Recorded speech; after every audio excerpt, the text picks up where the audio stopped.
handisi kutombofara kana pisi 1 chaicho. Kondatadzei futi. Matadzei zvamakaita hamusi kuzviziva. Inzwaika Chiremba. Imimi muri munhu akadzidza nditi. Zvamakandiita zviya pamurume wangu ndizvo izvo. Kupanga paine vanhu here paya, hanti makanga maya muri vaviri. Murume wangu ane right yekunzwa maSecrets angu inini. maSecrets amune maona imimi ndo amaku offloada kumurume wangu kuti ndirambwe inini. Handiti paya ndaita basa.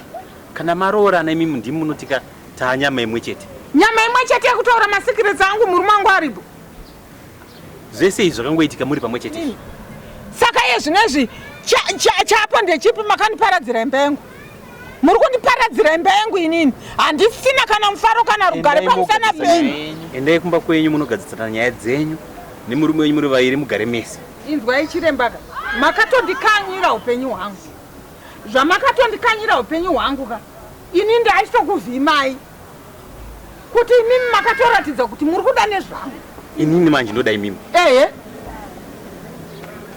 Inini manje. Yes. Muri kutondida. Nokuti inini kumba kwangu hakusina rugarika. Inini makutogadzira kutoti mundiroore imimi. Chitondiroora. Chete kana sekuru wekumba kwenyu. Vanogadzirisa nyaya dzenyu. Endai munotora ana sekuru venyu uko. Nana tete venyu mugadziriswa nyaya dzenyu idzi. Moenda kumba kwenyu. Rega ndikutaurirei Chiremba. Inini chandakatonangana nacho panguva ino ndechekutoti inini handina kwandichaenda. Ndatochiname pamuri. Because inini kumba kwangu hakusina mufaro, hakusina rugare.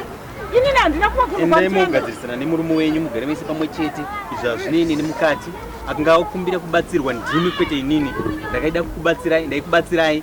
Ndizvo makanga mati muri kuda imimi. Handi maida kuziva kuti mwana ndevani.